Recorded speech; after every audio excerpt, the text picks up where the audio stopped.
Muhammad Prapanca memiliki daftar riwayat hidup yang menawan dan memiliki latar belakang bisnis yang tidak main-main. Selain menjabat sebagai presiden klub Persija, Prapanca juga menjadi petinggi 13 perusahaan yang bergerak di berbagai bidang. Muhammad Prapanca mungkin orang baru di dunia sepak bola. Dengan latar belakang kesuksesan bisnisnya, tak heran jika Prapanca ditunjuk menjadi presiden Persija pada Juni 2020 lalu. Ia diharapkan bisa membangun fondasi manajemen Persija yang lebih baik lagi demi mencapai to the next level. Pada episode cerita gue kali ini, kita akan membicarakan sepak terjang Muhammad Prapanca dalam membangun klub Persija. Mulai dari mendatangkan pelatih asing, mendatangkan pemain asing yang diantaranya masih berstatus timnas di negaranya, merekrut pemain lokal terbaik dari Indonesia, hingga menjadikan Persija menjadi sebuah klub sepak bola yang menuju lifestyle. Minum wedang jahe dengan kudapan.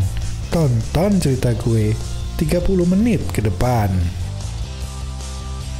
Awal nyemplungnya sih kira-kira tahun 2019 saya dipanggil ya oleh stakeholder. Tapi tidak secara langsung gitu. Jadi melalui orang. Saat itu saya diundang makan malam gitu sama teman stakeholder. Ditanya tentang ngerti bola apa enggak gitu. Ya saya bilang ngerti lah gitu. Secara internasional ya gitu ya. Karena saya juga hobi nonton bola ya. Enggak, dia bilang, bola Indonesia. Wah, nonton aja saya nggak pernah, saya bilang gitu. Gimana, ceritanya gimana, saya bilang. Akhirnya disebutin lah bahwa Persija perlu figur anak muda bahasanya. Anak muda, orang Jakarta, profil yang paling mereka lihat adalah orang yang besar sendiri. Bukan satu dari keluarga yang cukup terkenal di Jakarta, bukan bagian dari partai-partai politik, dan benar-benar pure pengusaha. Oh gitu saya bilang. Tapi saya nggak ngerti, saya bilang.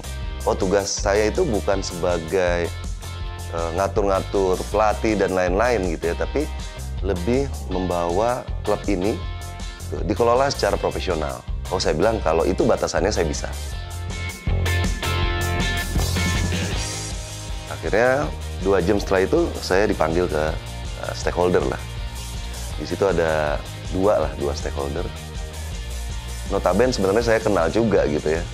Datang cuman senyum-senyum, cuman bilang welcome to the jungle.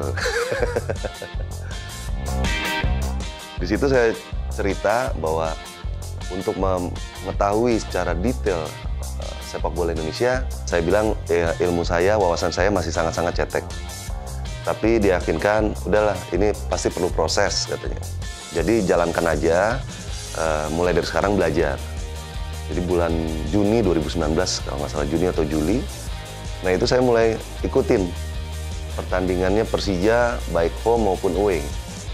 Gitu. Dan saat itu cukup mengkhawatirkan, karena saat itu kalau nggak salah Persija itu sangat hampir masuk di zona degradasi gitu.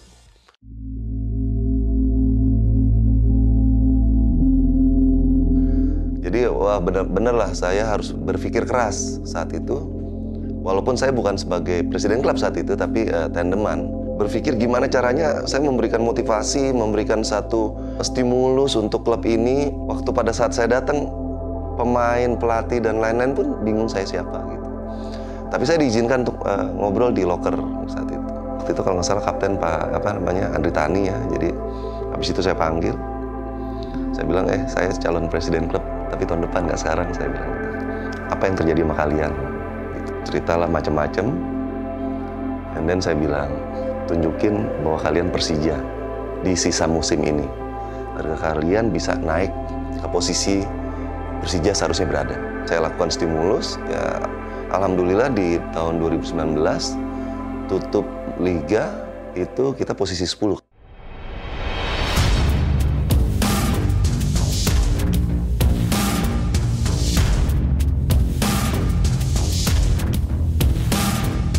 Secara formal, saya mengawali karir saya sebagai presiden klub Persija di awal tahun 2020, kira-kira bulan Januari lah. Ada cerita lucu pada saat saya ketemu para supporter kita Jakmania, di mana pada saat itu mereka pada saat nama saya muncul sebagai presiden klub Persija, mereka menggoogle atau mencari tahu seorang yang namanya Muhammad Prapanca itu siapa gitu. Karena dari sejarah yang mereka tahu tentang sepak bola atau orang-orang penting dalam industri sepak bola terutama Persija, itu nggak ada yang namanya Muhammad Prapanca. Jadi akhirnya mereka nanya ke saya saat itu gitu. Sebenarnya Pak Muhammad Prapanca ini sudah berkecimpung di sepak bola sudah berapa lama gitu. Di situ saya bingung jawabnya gitu loh. Bahwa gimana sih orang emang gue bukan orang sepak bola gitu ya, tapi saya sampaikan ke mereka bahwa tugas saya sebagai presiden klub Persija adalah pengalaman saya mengelola perusahaan. Gitu. Untuk mengelola Persija itu lebih baik dari yang sekarang gitu. Tahun 2020, saat itu mimpinya besar sekali dengan format tim dan pelatih saat itu. Kita yakin sekali bahwa kita bisa mendapatkan piala ke-12 kita lah. Tapi impian itu pupus. Datangnya COVID di awal liga mulai. Kalau nggak salah kita baru main 3 kali. Ternyata keputusan pemerintah kita semua harus lockdown.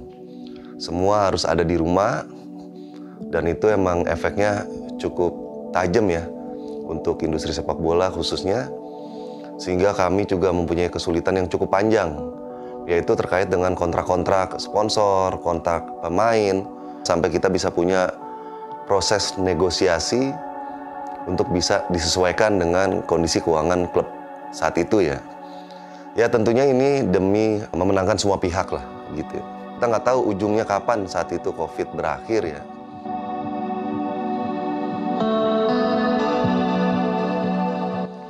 Tapi ya berjalan dengan waktu mulai dibuka pelan-pelan di awal tahun 2021 bahwa kegiatan pramusim saat itu dengan konteks prasarana dan infrastruktur yang disesuaikan dengan COVID, akhirnya Liga Pramusim tahun 2021 yaitu Liga Menpora bisa kita jalankan. Tentunya memang benar-benar sangat-sangat berat saat itu dan kita harus memakai infrastruktur yang ada dalam klub kita. Dan saya sangat yakin saat itu bahwa uji coba menggunakan pelatih nasional itu kita laksanakan gitu ya. Tapi hasilnya cukup baik. Hasilnya cukup baik. Di ujung sekali kita menjadi juara Liga Menpora tahun 2021. Tersiar kabar bahwa Presiden Persija marah besar pada pertandingan pertama Piala Menpora 2021. Bagaimana kelanjutannya? Beli ikan di Pondok Gede. Setelah iklan, tonton cerita gue.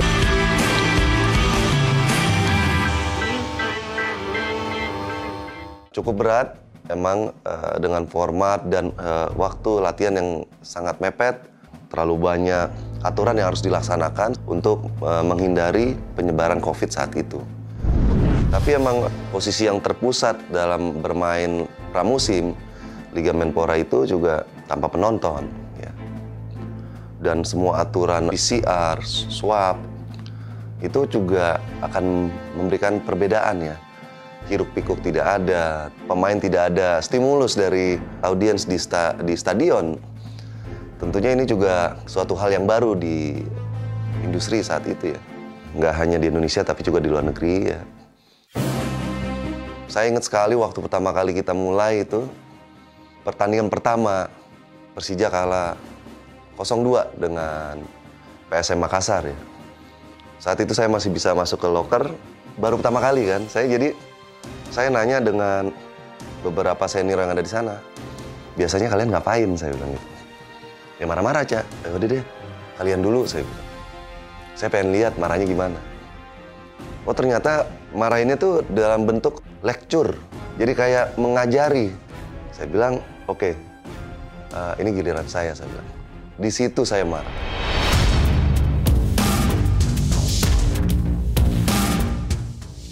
Di situ saya marah ke semua pemain, official. Sampai-sampai saya dengar ya setelah saya marah-marah itu, waktu saya marah-marah itu nggak dibikin videonya, dokumentasinya oleh tim media kita. Karena saking takutnya gitu. Padahal saat itu saya marah karena saya, Presiden klub, beserta manajemen berjuang untuk mengakomodir apa yang diperlukan oleh semua pemain, ofisial, tapi mereka memberikan hal yang tidak bagus. Saat awal itu, mereka tidak memberikan performance terbaiknya. Seperti males, seperti takut karena mereka bintang, mereka takut mungkin kakinya cedera atau mungkin model rambutnya jatuh ini segala macam gitu ya. Jadi saat itu saya langsung head to head kan badan saya dengan para pemain ini kira-kira 30 cm jaraknya. Gitu, dan situ saya langsung bilang, kalian ini bukan main bola, kalian ini artis, saya bilang saat itu. Dan itu membuat saya marah adalah lawan kita itu punya kesulitan dan hampir mirip sama kita dan jauh sekali perbedaannya. Tapi mereka bisa memberikan yang terbaik di pertandingan itu. Itu saya rencananya mau nendang ember ya, tapi nggak ada ember. Saya mau nonjok tembok, nanti tangan saya bonyok. Jadi saat itu saya head to head kan satu-satu.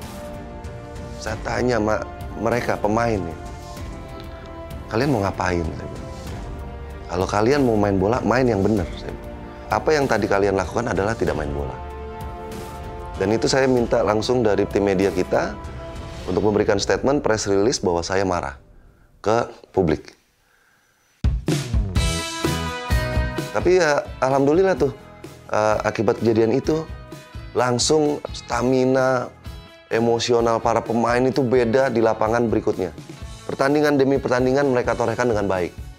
Gitu, ada yang seri, tapi nggak ada yang kalah lagi. Kita menang terus, sampai akhirnya kita menjadi juara Liga Menpora. Nah, pada saat kita menuju final, gitu ya, Liga Menpora 2021, lawan kita adalah El Clasico kita di Indonesia, itulah Persib.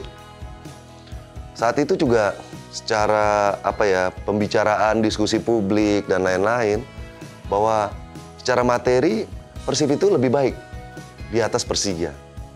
Tapi, balik lagi, saya memberikan stimulus ke pemain, ya, memberikan semangat, memberikan hati ke mereka untuk memberikan yang terbaik nanti bermain di lapangan. Momen pertama, kita main itu kalau nggak salah home away jatuhnya ya, leg 1, leg 2. Di leg 1 itu, baru aja saya duduk gitu ya. Saya belum melihat permainan jalan itu, tiba-tiba terjadi gol dan saya lihat ternyata Persija gitu, dan itu dilakukan oleh pemain muda. Taufik memberikan gol dalam waktu sekian puluh detik ya, terus diikuti lagi oleh Brevatari. Wah, itu saya langsung semangat banget gitu ya. Akhirnya mereka mau memberikan yang terbaik di lapangan gitu untuk klub kebanggaan mereka, yaitu Persija gitu. Dan leg kedua tentunya kita udah menjaga posisi, akhirnya mengantarkan kita menjadi juara pramusim Liga Menpora tahun 2021.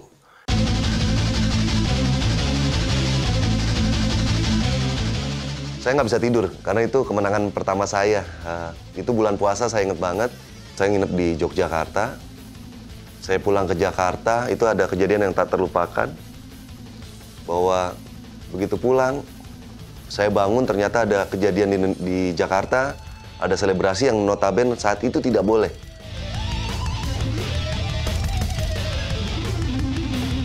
Saya berhari-hari sebelumnya itu memberitahukan kepada para supporter untuk tidak ada selebrasi turun ke jalan. Silakan lakukan di rumah masing-masing. Itu jargon pun udah kita sampaikan. Tapi ternyata ada selebrasi, saya juga tidak tahu. Baru sampai rumah, ternyata saya dapat surat. Gitu, dari kepolisian DKI untuk saya dipanggil keesokan harinya. Itu pengalaman pertama saya dipanggil terkait masalah bola. 12 jam lumayan juga menghadapi, menceritakan, menjelaskan hubungan antara kejadian itu dengan kemenangan kita di Solo pada saat Liga Menpora yang notabene sebenarnya tidak ada kaitannya sama kita. Tapi itu adalah bentuk dukungan dari para supporter kita. Para supporter kita yang sudah melampiaskan segitu lama, tidak ada kegiatan aktivasi, mungkin mereka keluar dari konteks apa yang sudah dibicarakan, bahwa harus dilakukan selebrasi di rumah saja saat itu.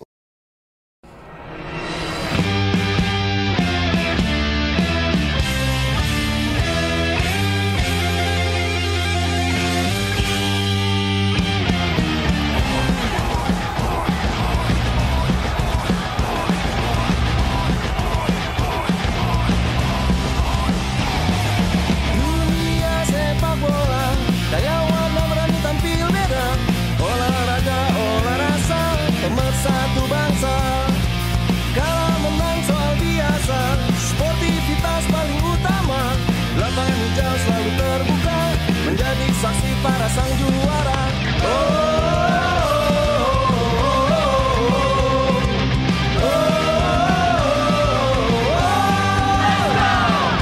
Bangkitlah anak bangsa, tunjukkan pada dunia, lewat laga sepak bola, Garuda Perkasa. Persija mungkin satu-satunya klub sepak bola di Indonesia yang merekrut pemain asing yang masih berstatus timnas di negara asalnya. Di bawah pelatih Thomas Doll, Persija melangkah yakin to the next level.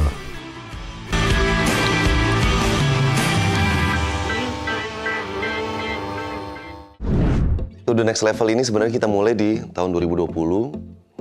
Program yang harus kita jalankan saat itu, tapi karena kepotong COVID dan kejelasan jalannya liga itu saat itu masih simpang siur, jadi investasi yang rencana kita lakukan 2020 itu kita masih menghold. Begitu kita lihat bahwa semua kegiatan normal jalan, baru kita memulai apa yang kita rencanakan tahun 2020, yaitu membangun infrastruktur training center kita yang setingkat internasional. Mungkin nggak sebaik, tapi kita mendekati.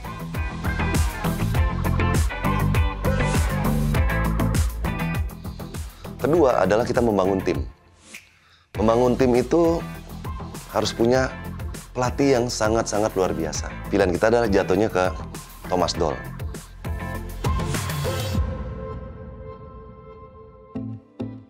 Thomas Doll ini tidak dalam waktu seketika dia mengiyakan apa yang kita harapkan dia menjadi pelatih. Cukup panjang prosesnya, kurang lebih ya 1-2 bulan lah.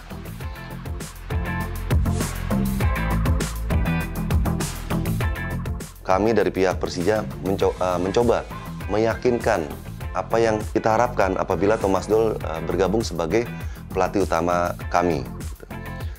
Dan emang berapa kali kami lakukan pertemuan, berapa kali juga kami melakukan penjelasan rencana kami to the next level. Itu yang membuat akhirnya luluh dan akhirnya mau menandatangani kontrak sebagai pelatih utama di Persija.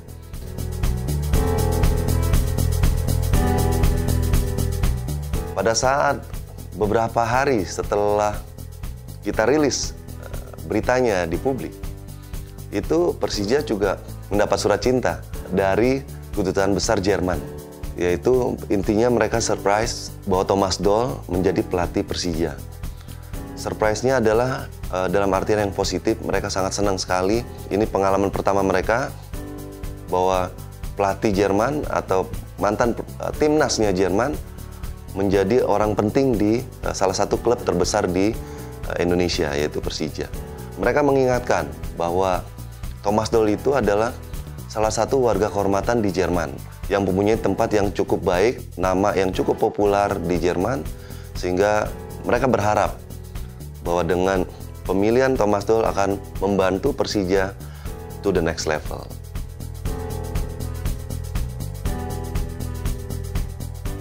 Tidak hanya itu saja, kami merekrut 4 pemain asing kami, sangat populer. Itu 2 orang itu adalah masih berstatus timnas di negaranya, yaitu Michael Kremcik dan Kudela.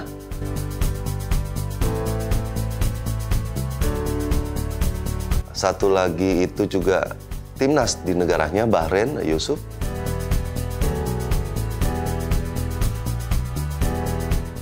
Dan satu lagi adalah pemain Jerman, yaitu Hanno Behrens.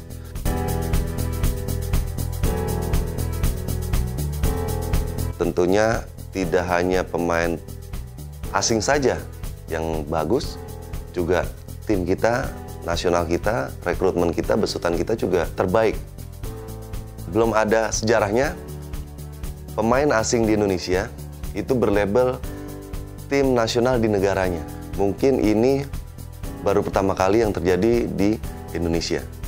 Bahkan salah satu pemain kita itu harus berhadapan dengan salah satu pemain besar di dunia, ya Portugal, ya Ronaldo.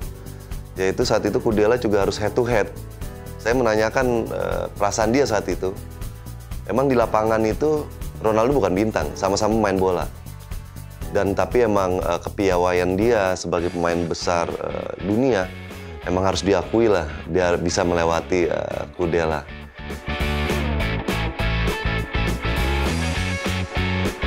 Tidak hanya rekrutan kita pemain asing yang bagus-bagus, juga pemain lokal kita semua kelas 1 ya untuk level Indonesia, dengan pembentukan tim yang sungguh luar biasa ini, bahwa ini adalah bentuk salah satu komitmen kami membawa Persija to the next level.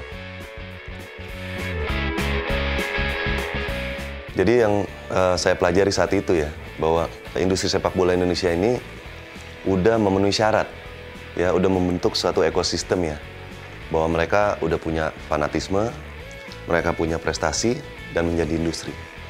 Tapi yang saya mau bawa pada saat saya masuk sebagai Presiden Klub Persija adalah menuju lifestyle, bahwa sepak bola ini tidak hanya sekedar klub sepak bola, tapi menjadi bagian dari entertainment, gitu, menjadi bagian dari lifestyle, identitas diri, menjadi suatu hiburan untuk berbagai lapisan di masyarakat, gitu.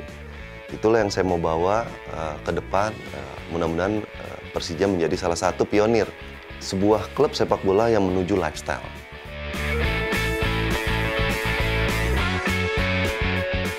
Salah satunya adalah kita meluncurkan PSG TV, yaitu Pride and Soul of Jakarta, di mana di dalam PSG TV ini kita akan meliput tentang Persija sebagai klub sepak bola, Jakarta sebagai kota, dan tentunya adalah supporter yang tidak terpisahkan dari Persija, yaitu Jakmania. Persija dan Jakmania merupakan Pride and Soul of Jakarta.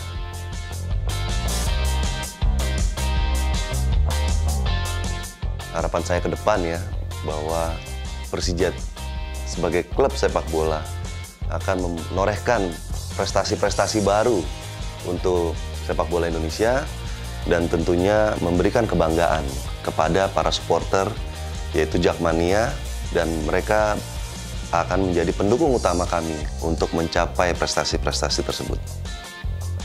Kami juga mengharapkan dukungan dari Jakmania untuk selalu bersinergi dengan Persija untuk memperoleh kejayaan.